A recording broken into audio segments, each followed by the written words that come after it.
Ya, ¿cómo estamos?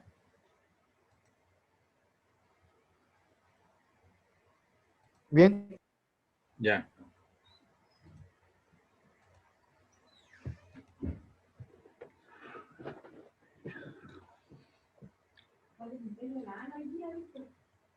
¿Tu prima? Oh. Ya, aquí están entonces los asteroides de los cometas.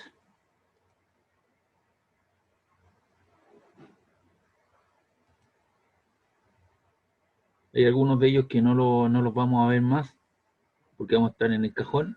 Algunos sí lo podrán repetirse una o dos veces, pero ahí están todas las situaciones.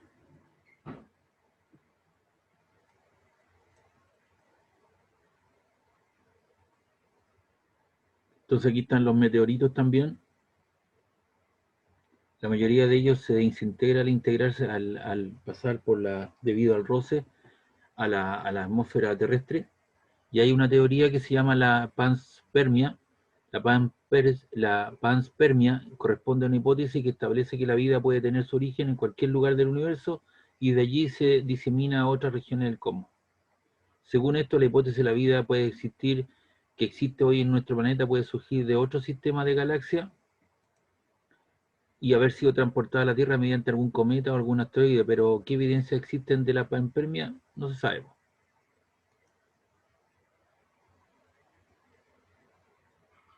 Y ahí están diferentes tipos de meteoritos que la gente ha dado. Ahí hay una supuesta bacteria que esto fue lugar encontrado en la Antártida. Aquí está en la imagen, se muestra un tartígrado,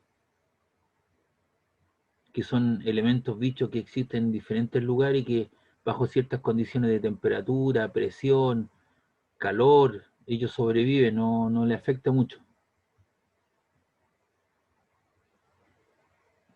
Y aquí están los movimientos de la Tierra y la Luna y sus consecuencias. Obviamente, la Tierra, como los demás planetas del sistema solar, realizan diferentes tipos de movimientos. ¿Cuáles son? El de rotación y traslación. Y, y obviamente, ¿qué es lo que hace la Tierra? Generalmente está el eje, este es el eje geográfico y también hay un eje, hay dos tipos de ejes, ¿cierto? Que coinciden o hay una variación entre 23, se encuentra inclinado a 23,4 grados respecto al plano orbital. Y la Tierra tendría un movimiento de rotación de 23 horas 56 minutos y 4 segundos, pero uno lo aproxima a 24. Hay dos tipos de eje, eh, un eje geográfico y un eje magnético, y ambos no coinciden, porque el eje magnético está rotando. Ahora se ha descubierto una gran anomalía, sobre todo aquí en el Atlántico, frente a Brasil, se está produciendo una gran anomalía y un debilitamiento del campo magnético. Las últimas investigaciones. Y el movimiento, aquí está el movimiento de traslación, que son 365 y que da lugar a las diferentes estaciones en cuestión. Entonces, esta es una posición intermedia. En el hemisferio sur es otoño, mientras que en el norte, ¿cierto?, es primavera. Luego en este otro, ¿cierto?, en esta posición, en el hemisferio sur es invierno, mientras que en el norte es verano. El eje de rotación de la Tierra se encuentra en una inclinación de 23,4. Esta es una posición intermedia. En el hemisferio sur es primavera, mientras que en el norte es otoño. Y esta otra es la posición en que el hemisferio sur es verano y mientras que en el norte es invierno. Es decir, hay un desfase y eso da lugar, ¿cierto?, a las condiciones climáticas que tienen, ¿no?, y las estaciones del año. Otro movimiento que efectúa nuestro planeta es el movimiento de precesión y el de nutación, los que tienen consecuencias para el equilibrio planetario, tal como lo veremos a continuación. Entonces, esto es como un trompo. El trompo, cuando alguien ha practicado con un trompo, el trompo tiene una cabecita arriba, ¿cierto? Tiene una púa cuando uno lo lanza y finalmente empieza a rotar y de repente cuando va a terminar en una fase, el trompo hace un movimiento de estas características, hace una cosa así, ese es un movimiento de precesión. El movimiento de precesión es un balanceo del eje de rotación. ¿Te das cuenta? Gira, este es el eje de rotación y ese eje de rotación va girando en ese sentido. Es como el trompo. Similar al que efectúa un trompo, ¿ves? Esto se debe a que nuestro planeta no es una esfera perfecta, sino un geoide, tampoco es como un geoide. El tiempo que demora en moverse el eje de rotación aproximadamente de precesión es de 27.776 años y genera como consecuencia alteraciones progresivas y cíclicas del clima terrestre. Y el otro, el movimiento de nutación, que es una oscilación periódica del eje de rotación supuesto al movimiento de precesión, es un movimiento similar al de un trompo que ha perdido energía de rotación y está a punto de caer. La nutación en el eje de rotación terrestre tiene el origen en la atracción gravitacional del Sol y la Luna sobre la Tierra. Entonces, aparte de estar girando, este va alternando, ¿cierto? Y va haciendo una cosa de ese estilo, el eje. Entonces tenemos dos tipos de movimientos, el de rotación, el de traslación, el de precesión y el de nutación. El de rotación es lo que demora, ¿cierto?, en recorrer respecto a su eje. El de traslación es respecto del Sol, lo que demora en dar una vuelta completa, que serían 365 años. Y el de precesión es el balanceo del eje de rotación. En cambio, el movimiento de nutación es la oscilación periódica que tiene este eje. Hay una actividad que habría que desarrollar, pero por condiciones específicas no lo vamos a hacer. Los eclipses, ¿cierto?, son consecuencia del movimiento de la Luna alrededor de la Tierra y de esta en torno al Sol. Son los eclipses. Como seguramente observaste en la actividad anterior, el eclipse se origina cuando debido al movimiento de un cuerpo celeste se produce una alineación relativa entre ellos. Es decir, Luna, Tierra, Sol, Sol, Luna, Tierra, o Tierra, Sol, Luna. Va a depender de esa situación. Ahora en el sur de Chile, pasado octubre, ¿sí? El movimiento que hace, como, ¿en qué influye? No te escuché muy bien, por favor, ¿puedes repetir la pregunta? El de mutación. ¿En qué influye el movimiento Este se debe principalmente, de... el de nutación, es un movimiento circular de un trombo y debido a la pérdida de rotación, y más que nada se debe a el movimiento, tiene un origen la atracción gravitacional del Sol y la Luna sobre la Tierra. Y recuerda que la Luna a distancia genera una atracción de tipo gravitacional, sobre todo se manifiesta a través de las mareas, pleamar, bajamar, subida de mar, ¿cierto? Aquí en nuestra zona, quinta región, no se nota mucho porque el talud continental baja rápidamente a profundidad. En cambio, en la zona sur, cuando está la luna, ¿cierto?, generando una atracción de tipo gravitacional sobre la masa de agua, el mar se recoge varios cientos de metros. Entonces ese movimiento se debe específicamente a la atracción gravitacional que genera la Tierra y la Luna sobre el planeta y fundamentalmente sobre el manejo de las mareas. ¿Ya? Hay un movimiento continuo de las mareas, o si no fuese así, esto sería un lago.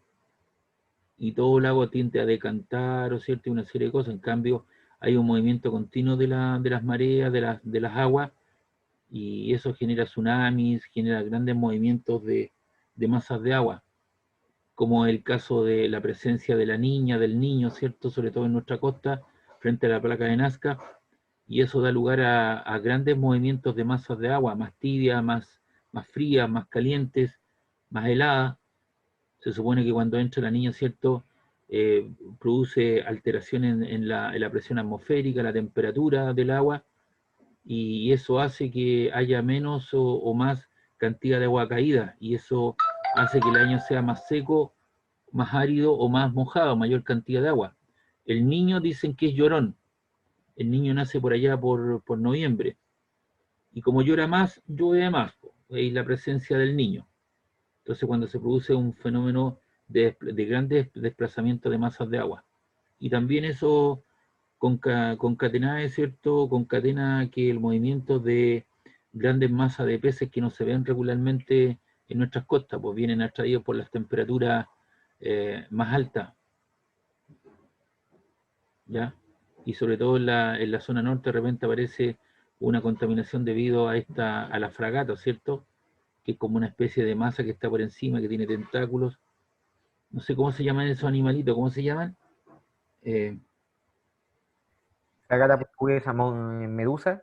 Medusas, tipo fragata española, ¿cierto? Porque tiene una cosa arriba de muestra como una especie de fragata y hace esos desplazamientos. Y aquí están los eclipses ahora para noviembre de este año, o el próximo año, creo, noviembre, hay un presupuestado en la zona ahí de Pucón, Villarrica, ¿cierto? Ahí va a estar el centro y se va a producir un gran eclipse de este año. Y ahí tenemos eclipse de tipo total, parcial, anular. Ese es como el anillo, ¿cierto? Y cuando está comenzando ahí aparece como una gema, por eso como una cosa brillante cuando está desapareciendo. Entonces se produce como una superposición total, anular, y se dice que eso es el anillo de la princesa.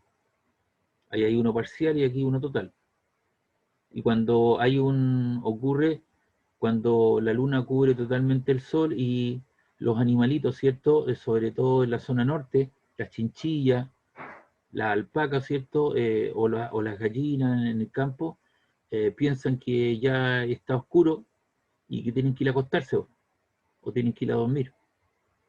Y esos son algunos fenómenos porque las chinchillas, sobre todo en la zona norte, salen a tomar sol en el día porque después en la noche es muy baja temperatura, entonces cuando se produce un eclipse de esta manera, las chinchillas piensan que ya se ocultó el sol y se van a acostar, pues se meten en sus cuevas. Sobre todo que tienen ahí la yareta. También está el eclipse de luna. Entonces un observador situado en la superficie de la Tierra puede ver que la luna es cubierta completamente por la sombra de la Tierra. Ahí pueden leerlo, ¿cierto? Y cuáles son las fases de la luna, ¿cierto? Está en un periodo, ¿cierto? Lineal con el Sol. Hay un cuarto, medio, tres cuartos, o un octavo, o tres octavos, eh, la mitad, tres cuartas partes, y finalmente el periodo total de vuelta que hace la luna sobre la Tierra.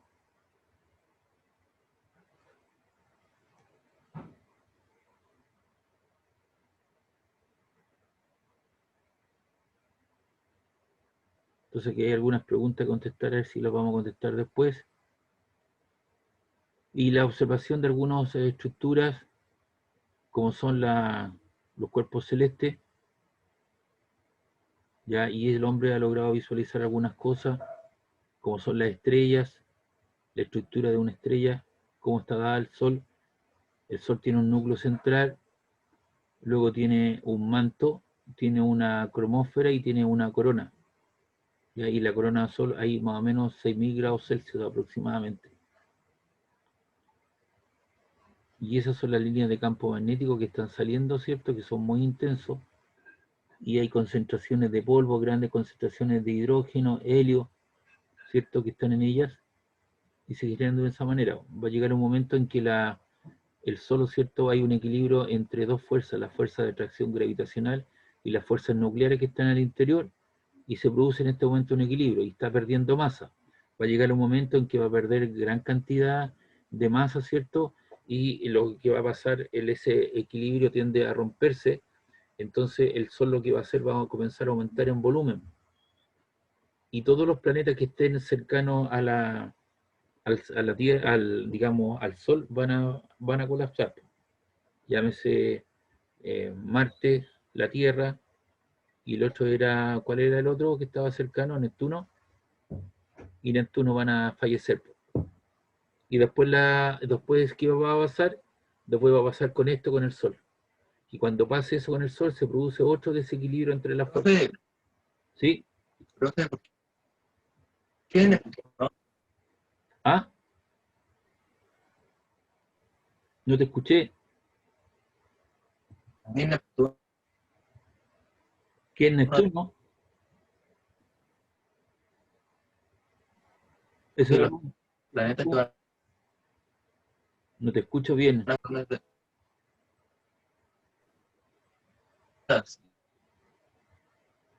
y van a colapsar. Entendí algo sobre Neptuno. Es que no te escucho bien la pregunta, ¿Sabes qué? te escucho entrecortado. Escríbelo en el chat o mándame un audio a mí y me lo pongo. Porque se te escucha muy mal. Se fue la millonada, probablemente vuelva a entrar Sí, con no se le escuchó nada, internet de ¿cierto? su celu o con internet de la casa. Avísale que no le escucha nada. No, yo entendí Neptuno, entendí y nada. Ahí voy, ahí voy. Entonces, aquí se producen atracciones de tipo gravitacional, hay grandes reacciones termonucleares, grandes temperaturas, y obviamente hay un equilibrio entonces en las cosas. Entonces va a llegar un momento en que va a suceder eso. Y la Tierra y la Luna, perdón, el Sol se puede convertir en una enana blanca, o se puede colapsar a sí mismo, se da vuelta, es como dar una pelota plástica, cortarla por la mitad y dar la vuelta. Se convierte en un hoyo negro. Y eso va a depender de las condiciones nomás que se den, pues en ese momento. Nosotros ya no vamos a estar acá, pues el hombre tampoco va a poder estar aquí, va a tener que retirarse de la Tierra. Y eso va a suceder varios millones de años más. Hay una clasificación de las estrellas, tipos espectrales.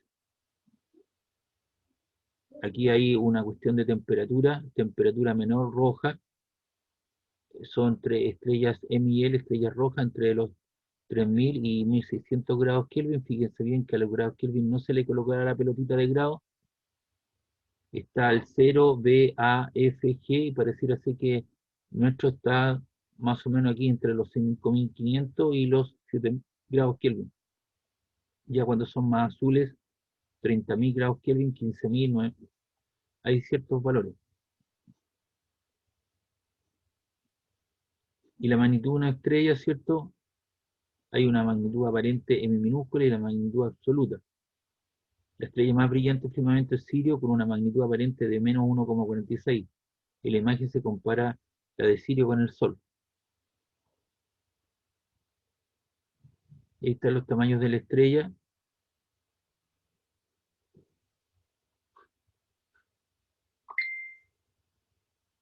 Están las galaxias, ¿cierto? Aquí normalmente me preguntan, ¿no es cierto? ¿Qué son las galaxias? Son objetos masivos de una gran masa muy brillante rodeado de un espacio vacío llamado universo isla. Todos los cuerpos que forman una galaxia se encuentran unidos por una fuerza de atracción gravitacional. Eso lo vamos a ver después porque yo les puse ahí un documento, la fuerza de atracción gravitacional, y está en constante rotación. Las formas de las galaxias son variadas desde óvalos colmados de estrellas viejas y brazos espirales. Los centros galácticos concentran gran cantidad de estrellas y muchos de ellos poseen un agujero negro en su interior. El sistema solar se encuentra en uno de los brazos de la galaxia espiral Vía Láctea. Su diámetro es aproximadamente unos 100.000 años luz. Recuerde, cuando se habla de 100.000 años luz, es lo que recorre la luz cuando se habla, ¿cierto?, de un año luz, es la luz que recorre, o es la distancia que recorre un haz de luz durante un año, con una velocidad de 3 por 10 a la 8 metros partido por segundo. Se estima que el número de galaxias en el universo observable es de más de 100.000 millones. Para estimar sus tamaños y la distancia entre ellas se mide como un parsec. Un parsec son 3,26 años luz, o 3,085 por 10 elevado a 16 metros. Y las galaxias tienen un diámetro que va entre los 100 y 100.000 parsec, y están separadas de otras vías mediante un orden de millones de parsec. Por ejemplo, la Vía Láctea tiene un diámetro de 30.660 parsec y se encuentra a una distancia de 755.000 parsec de la galaxia Andrómeda. El número de estrellas que contiene es del orden de 10 elevado a 7 para galaxias enanas y 10 elevado a 14 para galaxias gigantes. Hay algunos tipos de galaxias denticulares, elípticas, espirales, irregulares. ¿Qué estructuras forman la galaxia? Grupos de galaxias, cúmulos, supercúmulos. También están las nebulosas, que son formadoras, ¿cierto? Son como las que forman, ¿no es cierto?, las estrellas. Son como las incubadoras que le llaman los tipos. Está la nebulosa planetaria, remanente estelar de una supernova.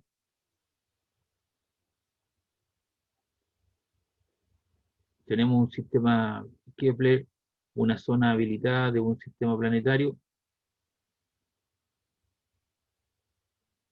El sistema solar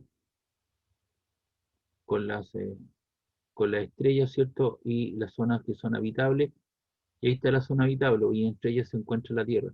Estamos a una distancia tal, ¿o cierto?, de algunas estrellas que nos entregan una energía necesaria y suficiente para desarrollar el tipo de vida que tenemos acá. Y aquí está el asunto del telescopio, las distancias focales, ¿cierto?, que eso ya entendemos algo.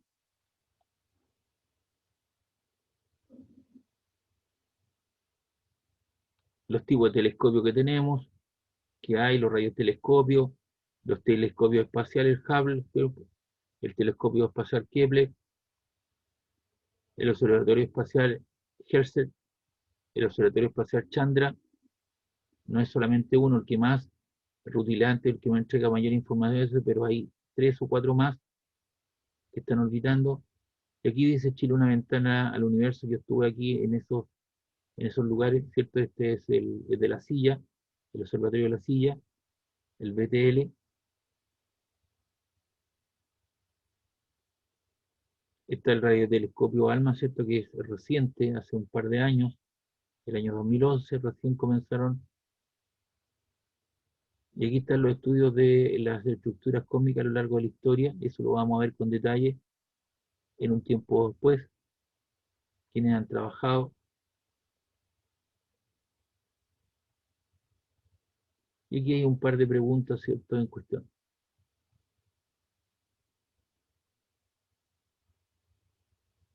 Y actividades a desarrollar. Ya, muchachos, es un poco la historia, leer un poquito esto. A lo mejor les voy a dar una tarea de esto que está aquí, voy a pensarlo, ¿ya? Así que ahí yo les comunico la situación. ¿Les parece bien que llegamos hasta acá? Son las 13:17. Sí, no, ningún problema. Ya. Entonces, la próxima clase les vamos a comenzar a ver la ley de gravitación universal. Vamos a hacer algún ejercicio porque se habló mucho de la gravitación universal, quienes trabajaron por esas cosas, etcétera, etcétera. ¿Listo? Nos vemos el Vale, próximo lunes. Que estén bien, cuídense. vale, chau. Chao, chao. Chao. Se me fue esta cosa.